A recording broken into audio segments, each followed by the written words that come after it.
Hi, in front of me is VIVO V23 and today I would like to show you how you can check a password added to Google Passwords Manager.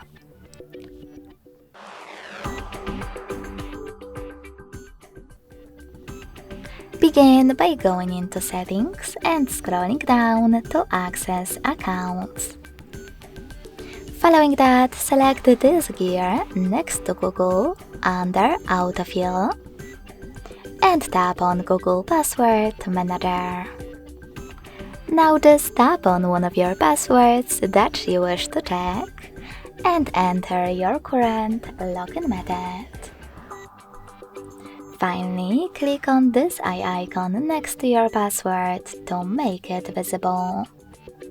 Thanks so much for watching. If you enjoyed this video, smash that like button, comment and subscribe. Bye!